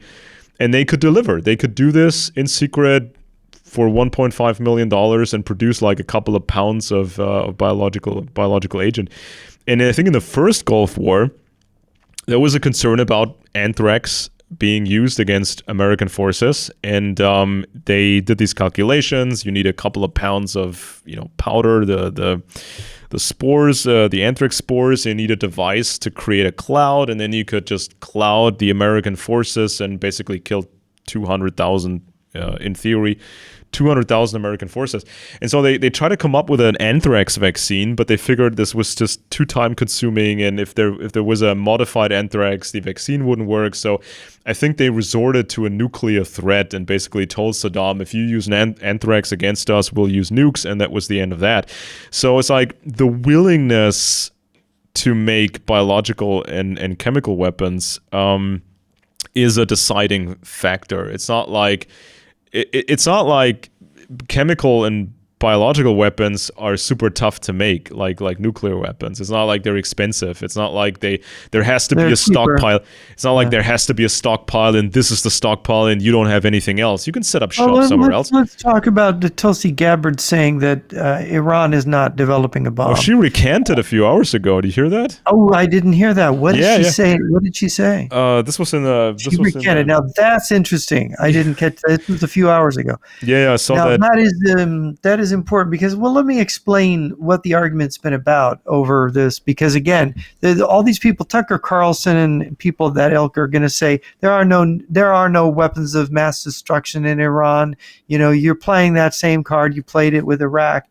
And he definitely compared Iraq to Iran, which I think they got Iraq wrong to begin with. Now, I wasn't for invading Iraq, by the way. I thought that was a bad idea for strategic reasons.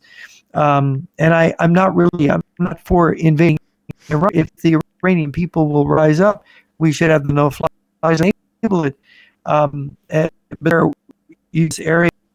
Your connection seems to be breaking up. My signal's breaking up? Yeah, your connection seems to be breaking up. It's interrupted. Maybe give it a few seconds here. Here's a story from the BBC. This is from 6 hours ago. Now it's like in the evening now in Germany. It's like 7:40 in the evening. So this came out roughly at noon in Europe. Tulsi Gabbard now says Iran could produce nuclear weapon within weeks. She said this months after she testified before Congress that the country was not building them. U.S. Director of National Intelligence said her March testimony had been taken out of context by dishonest media. So this is the latest at this point from her.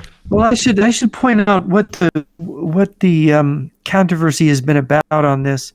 Iran has been, the IAEA, the International Atomic Energy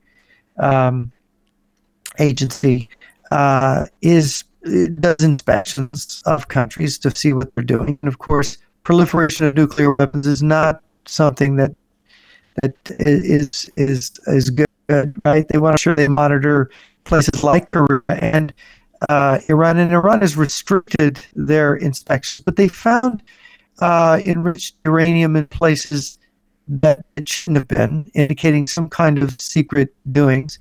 Now, how Iran has done this is they only enrich their uranium to 60%, supposedly, so that they only show samples that are enriched to 60%. But of course, they could be quickly enriched to more, the hardest part of the gun. And they've got this huge stockpile of this supposed 60% highly, for it to be what's got to be enriched to 90%. So that you see 60% to 90%. And of course, there have been these atypical in Iran. No, your connection is really breaking up right now. Yeah. Maybe we'll give it a few seconds, see if it normalizes. Now, of course, we've seen these statements in public. There was General Eric Kurilla, commander of U.S. Central Command, told the Senate Armed Services Committee last week that Iran is mere steps away from having uranium enriched to the weapons grade level of 90%. If Iran decided to assemble a bomb, he continued, it could have the first 55 pounds of weapons grade material in roughly 1 week, and enough for up to 10 nuclear weapons in 3 weeks. Now, it's possible he knows more than he can say. I mean, if he knows more, why would he say more? Why would he be allowed to say more and show the cards? Show the American cards, show how much they actually know about this Iranian program. I mean, so we can't take anything in public at face value. I mean, this may be accurate information, but it may be outdated, or it may be conditional. If another condition is added to this, the Iranians may arrive at their goal quicker, or maybe they've already have all the steps in place, to go to scale, to have maybe more nuclear bombs. And so this is why we can't base a debate simply on these little public statements and these sound bites.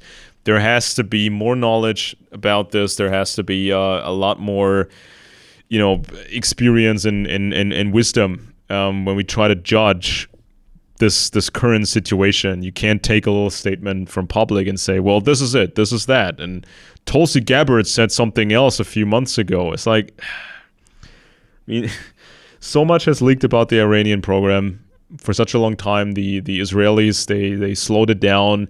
There was this Stuxnet operation where they had a digital cyber infiltration of these Iranian facilities, and there was an international operation. It was not just Israel. There was also some Germans involved, supposedly, and Americans, and they tried to sabotage these facilities. And every operation can set the Iranians back a while. It can slow them down a bit, but it's just it's just slowing them down. It's not really stopping it. Yeah. Can you hear me okay? I'm coming through. Yeah, it's not much better. Yeah, I was the 90% weapons grade uranium is one issue. The other issue is Iran. This is Lee Wheelbarger's claim that Iran had 3 nuclear tests last month in April. We're in June now.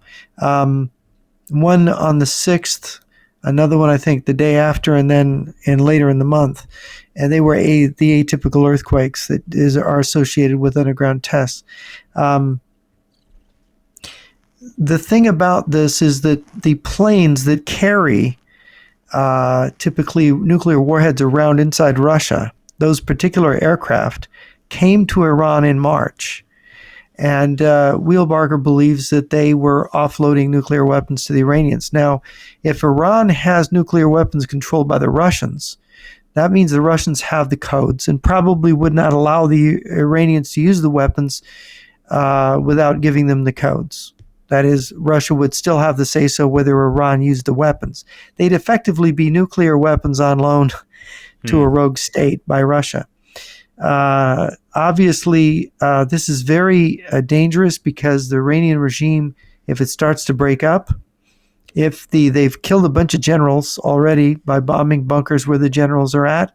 The U.S. is going to kill more bunkers, kill more generals as a result. There was an Iranian general blown up by a bomb. I think it was a car bomb attack a few days ago. There is an ongoing war against their generals. Now, they haven't done assassinations to the civilian leaders, but President Trump has threatened that might be coming in his statements about the Ayatollah. Imagine a situation where the government was disrupted by decapitation strikes, and the Russian advisors are there in command of missiles with the codes with the nuclear warhead. The Russians could, on their own initiative, through tricks of their own well worked out, launch a nuclear weapon with the Iranians' missile forces thinking that it's a perfectly legitimate strike on Tel Aviv or some other Israeli target. This might be to Russia's advantage if the regime is going to fall, especially, and it could result in unpredictable bad consequences for the West. You could have the Strait of Hormuz end up being closed. You could have nuclear war general in the Middle East, where suddenly the revolt against the government in Iran is stopped. You could have China and Russia intervening in that region. You could have a call for a nuclear peace treaty that would freeze all nuclear weapons developments in Britain, France, and the United States, where Russia and China are way ahead. And we have to get rid of, remember Tulsi Gabbard in her little broadcast, we got to get rid of nuclear weapons now. The people have to stand up. Imagine a nuclear exchange in the Middle East, what that would give to the attempt to stop America from having nukes. This would really give them impetus. Yeah, but also the consequences. I mean, if there's an operation involving a nuclear weapon, the actual use of a nuclear weapon, it would have tremendous consequences. I mean, especially for propagandists, especially for influencers. Well, what about Europe, where the Russians are lining nuclear weapons up on the borders of NATO and with these SS-27s? I said that many years ago when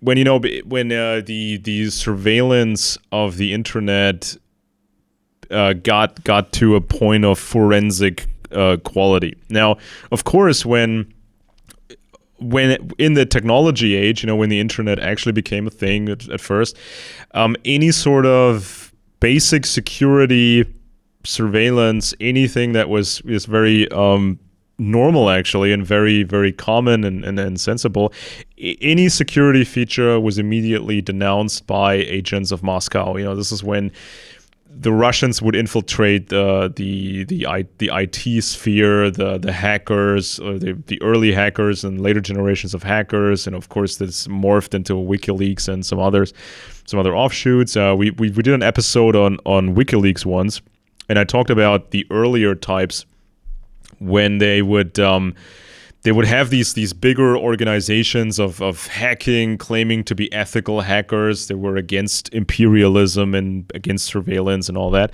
But all they did was really subvert security and just denounce Western security when it came to the internet. They just denounced Western nuclear weapons too. They ignore the fact that Russia and China, they assume that those countries are peaceful. It's America's at fault. And when after 9/11, when there was more surveillance and more intelligence sharing, again, you saw these agents of Moscow basically saying that every bit of surveillance is bad. It's always bad. It has to be bad. It's always part of the big conspiracy. But some people thought that total dictatorship was around the corner. The globalists would take it all over. Total dictatorship, and internet censorship or surveillance would be part of that. But what instead happened was various organizations, NATO, the European countries, the US, all kinds of organizations started popping up, monitoring the internet with a forensic level of quality. And a couple of years ago, we learned in public that this forensic precision had reached such a great level that you could actually pinpoint the way Russian propaganda would travel. So it pops up over here, then it would move to these other organizations, then it would be copied by some other specific websites, and then this would be quoted from other websites and would end up on, Alex Jones's show or whatever. And you could measure this, the amount of traction the story got, where it started, and who was sharing it. And then you could do this week by week, month by month, year by year, and say, well, this particular website or this particular individual was constantly, methodically sharing Russian disinformation, year after year, on time, very methodical.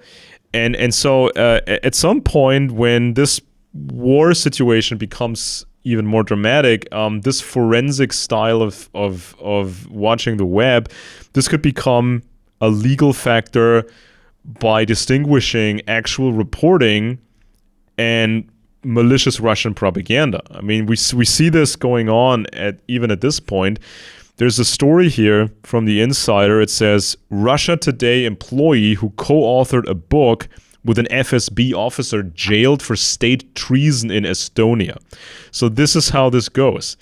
Court in Estonia has sentenced Svetlana Burcheva, who cooperated with the Rossiya Segotnia International Information Agency, the media group behind Russia Today, to 6 years in prison on charges of treason and violating international sanctions. Estonian outlet ERR News reports. Even after sanctions were imposed against Russia, Burcheva continued working for the benefit of the owner and actual beneficiary of the Rossiya Segotnia International Information Agency, Dmitry Kiselyov, very powerful guy, said Estonian state prosecutor Ineli Laurets. The court also established that Burcheva maintained contacts with Roman Romachev, a so-called retired FSB officer, a former member of the counterintelligence department of Directorate R, and the director of the Russian company R Techno. Romachev also describes himself as one of the top experts in cybercrime investigations and open source intelligence. As part of this collaboration with Burcheva, a book titled Hybrid War for Peace was written and published. The court deemed the book to be propagandistic, saying that it was aimed at undermining trust in the Estonian authorities and destabilizing society. And there's some more detail on this Romachev guy and where he studied and where he was trained. Her case is not without precedent. Earlier this year, a court in neighboring Lithuania sentenced Eduardas Manovas, who holds both Lithuanian and Russian citizenship, to 8.5 years in prison for espionage on behalf of the main intelligence directorate of the Russian Ministry of Defense, the GRU. So this is kind of how it goes, right? This is when, for a long time, people could say all these stupid things and copy Russian propaganda, but now things get somewhat serious. And the moment, should Tucker Carlson register as a Russian agent? Of course, he's not allowed. It's like when Trump was leaving open joining the attacks against Iran immediately, a lot of these Russian propagandists in Germany, they went ballistic and saying, well, if he actually does that, we'll be condemning him. No more Trump hype, no more propaganda for Trump or aligned with Trump. We're gonna hate him and we're gonna just go all out against him. But then Alexander Dugin posted this thing where Dugin said, let's wait. He basically gives the orders. Let's wait and see. Don't go all out on Trump as of yet. We'll just wait and see what happens, and we'll give out the new orders when things change. So, and this is what these propagandists then accept. This is what they'll do. I mean, a lot of propagandists in past times, they rarely ever met their handlers. They were very careful. They would go on vacation, right, and then they would divert to another country and meet in some back room or a hotel with some Russian guy, and get a new briefing and touch base and all that. But they would do this very rarely. They would rather be in the West, read specific Russian or pro-Russian outlets, and then copy the talking points, not adding anything significant to it, not leaving anything away, just copy and paste and say, this is just my opinion, I'm just being critical, I'm being a journalist. I mean, it's like there's so many ways to play it. And also we saw this again and again with some traitors, agents of influence, various types of molds. They always had an escape plan. This is what their handlers told them. If things get too hot for you, we'll warn you in advance. We'll know in advance. And before these governments get to you, we'll get you out. And if you see anything super suspicious, go to a specific place, call a specific secret number we give you, and ask for, whatever. And he was going to tell you where to go, and we'll get you out. We'll move you to Russia or a third country and protect you and, shower you with praise and pull out the red carpet for you just to signal every other traitor that we take care of our own. I might clarify what is a foreign agent that needs to register. The law says a person whose activities are directly or indirectly supervised, directed, controlled, financed, or subsidized in whole or in part by a foreign government or foreign entity. And that's kind of, if you believe in the cause, if you believe in Israel's cause, and you're not being directed by Israel, you're not an Israeli agent. You don't have to register. In the same sense that Tucker Carlson, if he's being paid by the Russians, or Alex Jones is being paid by the Russians, or a front organization controlled by them, they might have to register as agents of Russia, right? And I should note, have you noted also that Alex Jones does the same? He supports Russia the way Carlson does, but he also has anti-Semitic comments. Have you noticed this from Jones? Well, I've seen Jones's work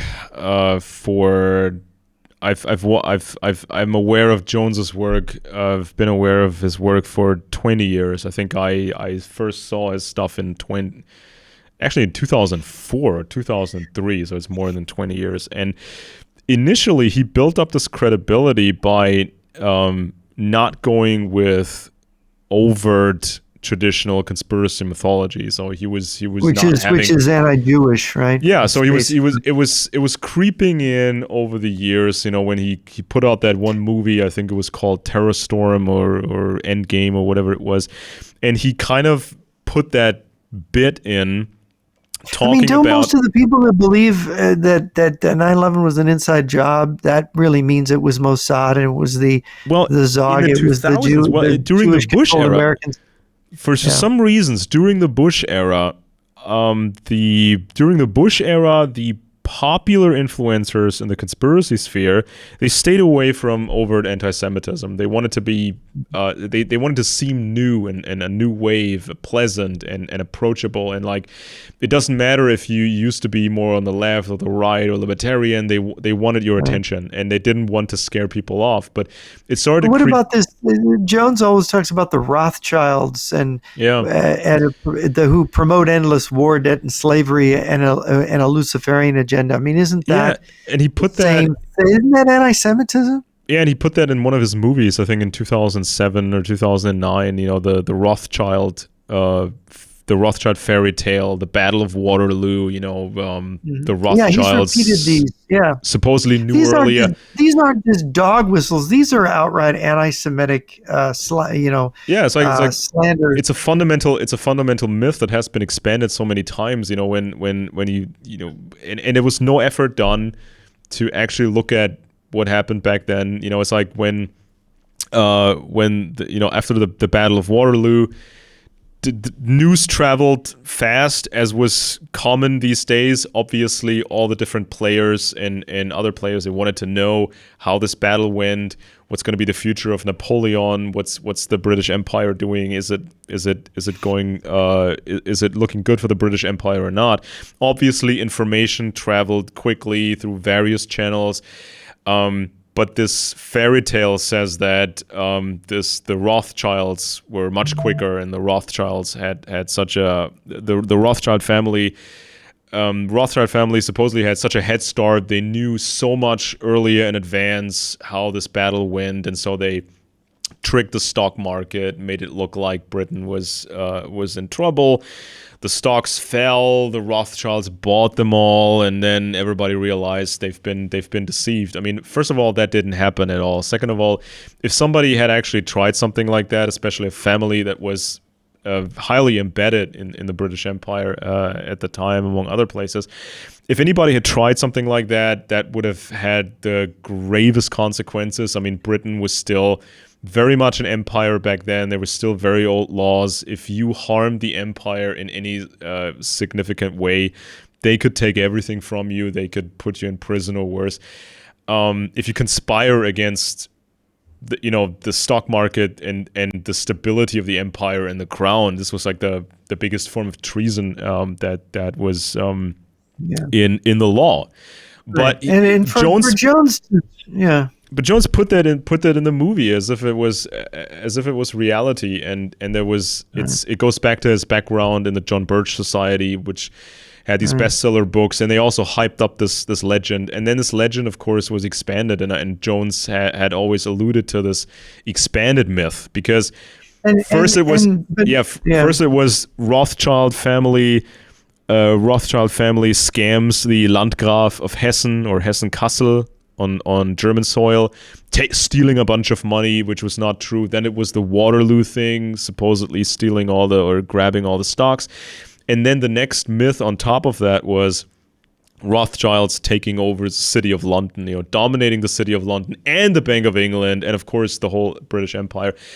And so it wasn't only talking about the Rothschilds that we see on Alex Jones. Hasn't he said that U.S. healthcare was under the control of the Jewish mafia? Hasn't he made that statement? Oh, and he just did a show with this crazy dude. Was it Nick Fuentes? I think recently they had. Oh, Nick Fuentes is very anti-Semitic.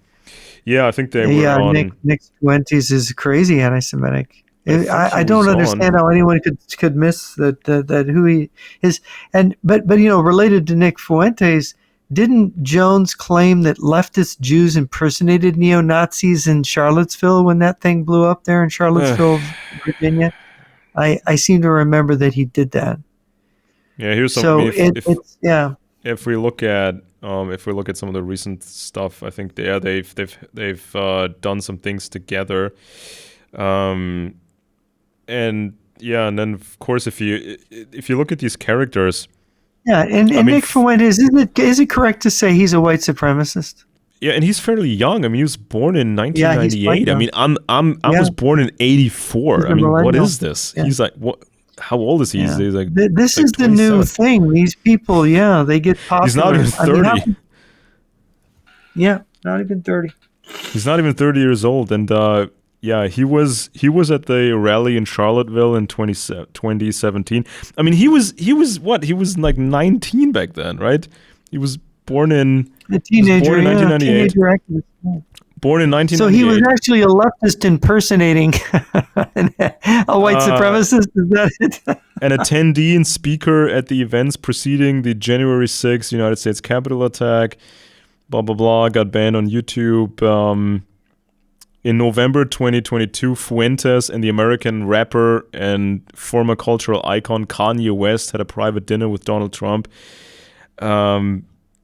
It's like where do they find these characters? I mean, where they find these characters? He identifies as an incel. So he says he's straight, but he stays away from women. What? It's just more weirdness and more weirdness. And it's like, don't you have other Americans to work with? I mean, aren't there other Americans that you can associate with, people that have a track record? Why that guy? Why? It's just like, and it's always the same thing it's always the same thing when people get onto this Jew thing, and then they get banned on some platform or they get a backlash. Then they play up the victim. Then they say they're more real than others, and they even sometimes they start attacking Alex Jones for not being hardcore enough, for shying away from the Jew question, and blah blah blah. And it becomes like this whole maniacal freak show. Yeah, this thing is really, I mean, look, 30 years ago, you could not be anti-Semitic like this in the American media or of course, social media is all new. But these people, they've become popular, they've got a following. It's remarkable, and it's a dangerous, but of course, Tucker Carlson is, Alex Jones has been on the radio, of course, for many years. Carlson was on TV, on Fox News. That these guys, with their names, you can make an argument. I mean, they'll both deny that they're anti-Semites. But after what I saw with Ted Cruz, I think if I had been Ted Cruz, I would have brought up Tucker Carlson's, past comments about Israel and Jews and the lawsuit at Fox News and the fact that he was fired. Why was he fired? And there's many people I've talked to that have long suspected Tucker Carlson of having these views. And that the like I say, the ADL and the B'nai B'rith, the Anti-Defamation League, they rate him as an anti-Semite.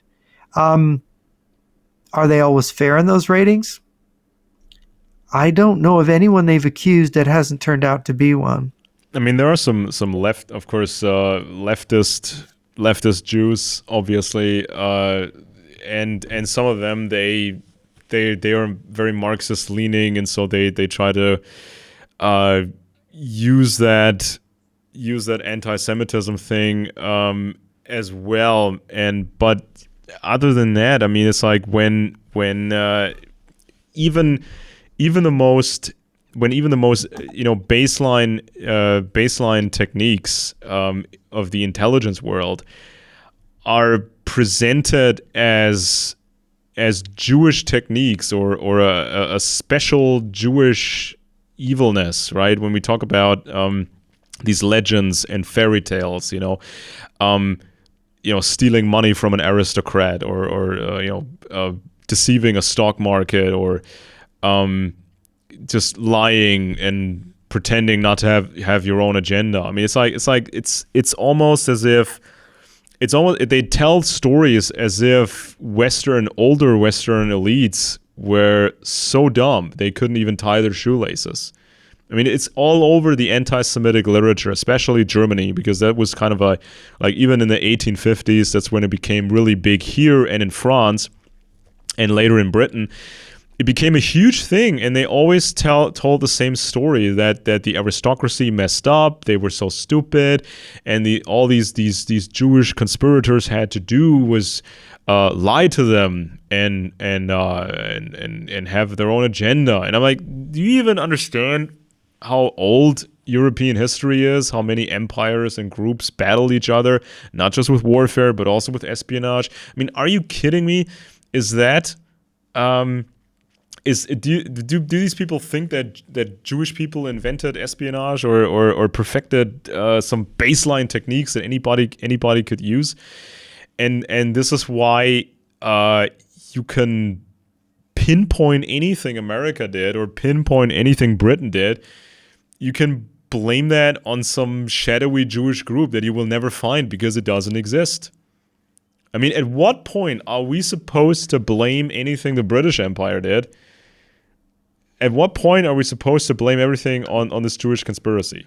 You know, what generation of Rothschilds is supposedly the starting point when anything new, anything modern that the British Empire did was a Jewish plot? Oh, a new central bank, really? I mean, of course, it needed a Jewish conspiracy to make a central bank, even though it was a global empire and Britain had they created their own new money system and global bond market and whatnot.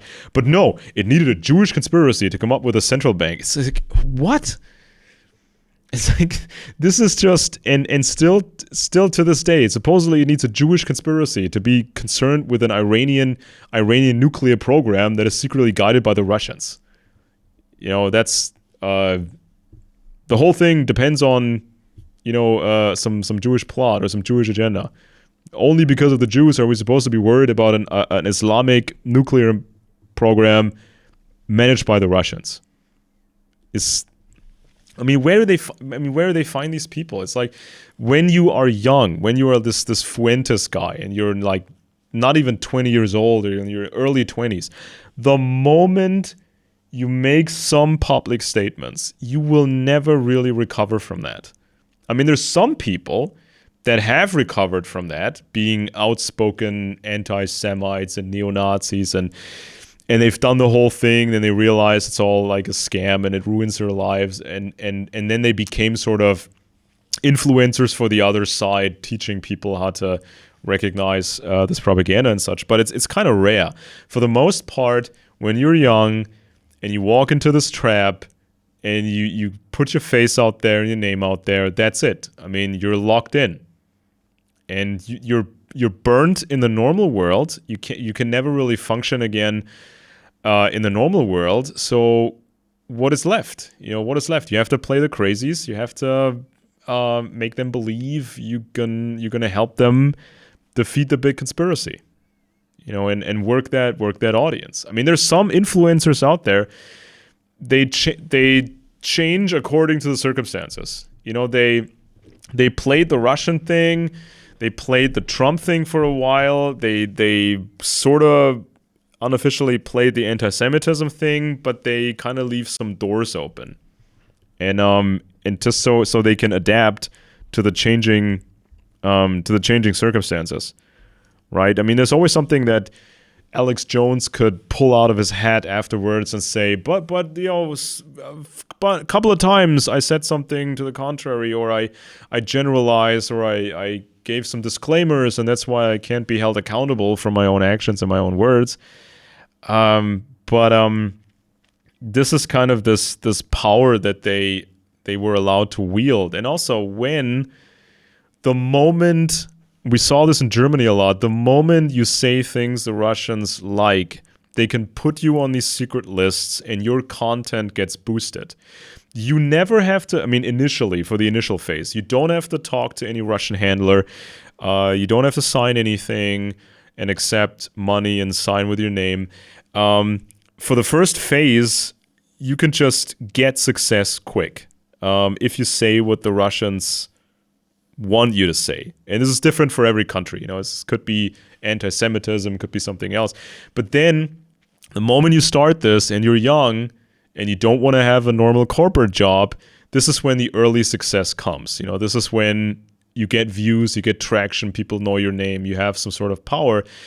but this is only the initial phase. It will, people will expect more from you, more crazy stuff, more commitment, more, going on thin ice. They expect more and more and more from you because they don't want you to be your own thing. They don't want you to be rogue. They don't want And you to... maybe this is how someone like Nick Fuentes gets. I mean, he's a white supremacist. He's anti-Semitic, and he praises Putin, calls him Tsar Putin. And Nick Fuentes, it's very interesting. He believes that Russia is denazifying Ukraine. I mean, it's kind of funny when a guy who's a white supremacist is in favor of denazifying Ukraine, right? I mean, why do they have to be consistent? They don't even have to be consistent. That's the beauty of lying and propaganda and being a totalitarian. You just, anything that gives you power, anything that gives you, and of course, Nick Fuentes, oh, gee, there's a Russian wind blowing. I think I'm going to follow that one. So Russia, people don't realize, and it's true with Alexander Dugin in this Arctos publishing, is that there's an anti-Semitic flavor to some of these Arctos publications. There's a kind of a subtle alt-right. The alt-right, I could see the Russians were involved in the alt-right, 15, 16 years ago when I was first noticing them, right? There's this connection, and it's so funny for them to both pose as being against Nazis, but yet they're supporting Nazis in Europe and other places and the Arab world. So it's kind of an intriguing fact. But you'll see these people, Jones, Fuentes, Tucker Carlson, they all support Vladimir Putin. They really do. I mean, Tucker Carlson's interview with Vladimir Putin was nothing like his interview with Ted Cruz. I mean, it's so easy to copy, these fundamental, copy some of these fundamental slogans of the white power movement or specific types of neo-Nazis, or some people, they want to be like a not so overt Nazi truther, but still a hardcore, anti-Jewish conspiracy truther. And it's so easy to copy the basic convictions and say these things and then say, I'm a fighter for this cause. I'm an activist for this cause. I'm committed. We belong together. It's so easy to say, especially when it comes to this neo-Nazi stuff. But which one of these characters actually knows a whole lot about the Nazi era and the Nazi government, and especially about the intelligence disaster in the intelligence sphere back then? Just the gravest mistakes made by the Nazis on scale, the infiltration of the Nazi system by foreign spy agencies, with Martin Bormann and others. There's such a lack of knowledge, and when you just try to be an influencer like this today, there's never anything substantial that's being taught to the audience. It's about the baseline slogans, beliefs, and the slogans, and what they are hoping to achieve in generalized terms, but there's never any true technique that's being taught. There's never any healthy knowledge that's being given to the audience. I mean, all you get is this arrogant, group narcissistic talk. But this kind of approach failed miserably for the Nazis, and it's almost like built into the neo-Nazi movement that they never want to analyze a big part of or what essentially brought the Nazis down. All the hysterical flaws of the Nazis. Besides the obvious evil, but also the failures, the massive failures, how the Nazis were structured, the mindset, how they picked people for positions, the intelligence, how corrupt they were. Gravest intelligence failures, all that stuff that the Nazis did wrong. And who wants to be with losers? I mean, really, they're always selling you this idea that we're the group that's going to win, or we're about winning, we're about getting results. But it's like a loser team. It's like they're all about losing, and it's Well, it's that's what poisonous for the criminals audience. are people. That's where you get the criminals. Criminals are people who can't do anything honest, so they have to they cheat.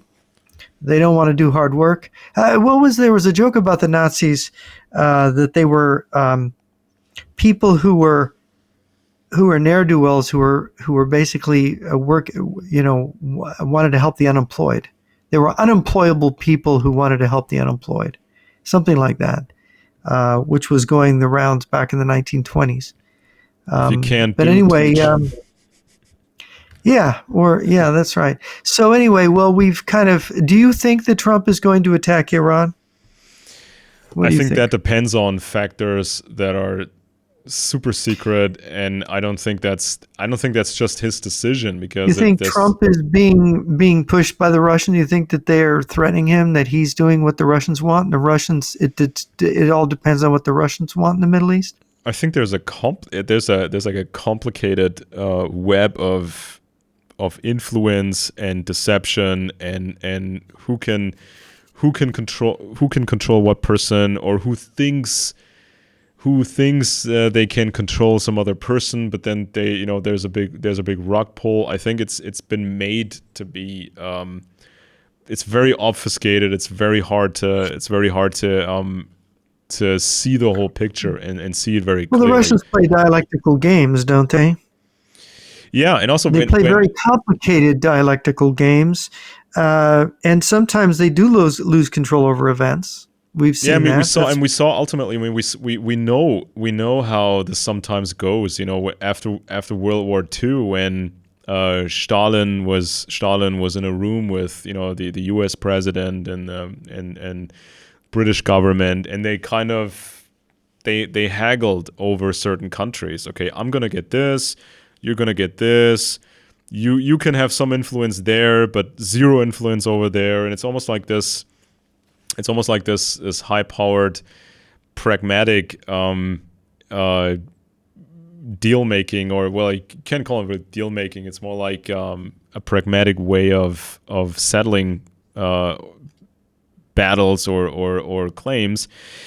And I think that plays a part of it, because when Trump says, "Yeah, I could initiate attacks against Iran," then there's like a whole bazaar of offers and counteroffers, and not just the Iranians I are think into the this. thing It's is like, that no human being is almighty and can control all events. So the Russians, despite they get an advantage out of using lies and tricks, but I mean, the Russians can they often promise. backfire. There's risks Yeah, involved in I mean, this. the Russians can communicate with the Trump administrations, and the Russians can say, well, if you don't attack Iran and we kind of influence Iran in a certain way, then we can get some other things worked out. Maybe we can get some more of a deal with Ukraine, or the Russians can make a fake offer of distancing themselves from the Right. Chinese.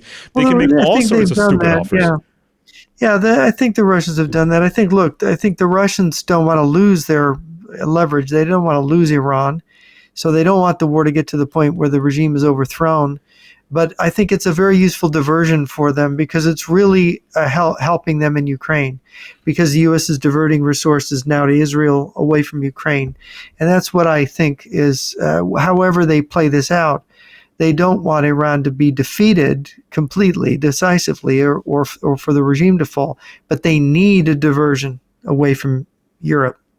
Isn't that the one thing we can say for sure that is Russia's interest here?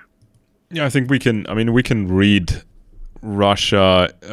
We can read Russia very well, but it's as I said before. It's like who's influencing whom in Washington, who is shaping opinions.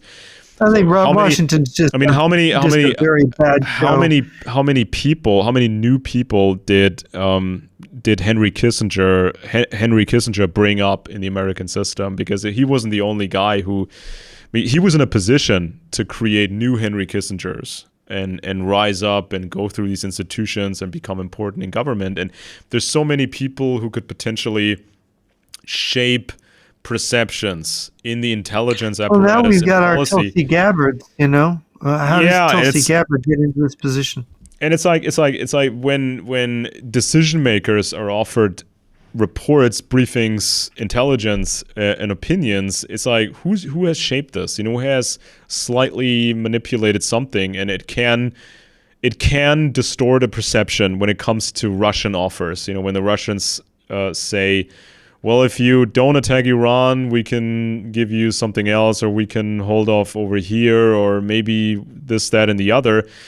And obviously there's the power of theater, like we saw all throughout the 1960s when the Russians pretended to hate the Chinese and vice versa, pretending they would go to war with each other and they would totally hate each other. And it's like today there must be another program of this type, and it's probably been going on for a long time. So there's like these animosities. I mean, we know that China needs territory. The Russians have territory, and so there's always a way to. It's the wrong territory for China. Yeah, there's always a way to. Siberia's useless. There's always a way to fake things, especially with the Russian economy being in trouble, and the Chinese, they have some more options when it comes to production and power. So the Russians can pretend to be split. There's always a possibility that they play this kind of a theater and say there's 3 different factions in Russia. One faction really wants to play. They're playing that in China now. I don't know second if you fiddle. Yeah, it's like they can say one faction. Xi Jinping is just a figurehead now, and there's a general that's in charge. May or may not be true. And they can pretend.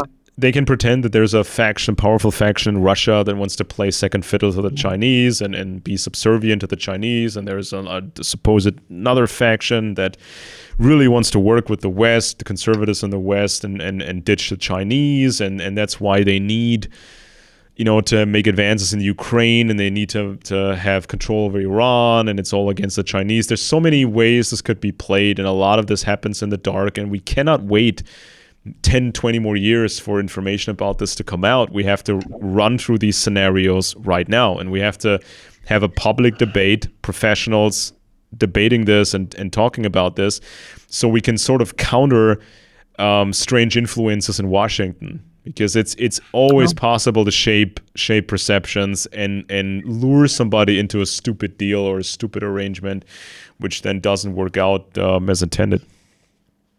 Anyway, it's been all right. I think we've covered the whole Iran thing pretty well. I'm Jeff Nyquist. My co-host has been Alex Benesch, and this has been Friends and Enemies. Hope to see you next time.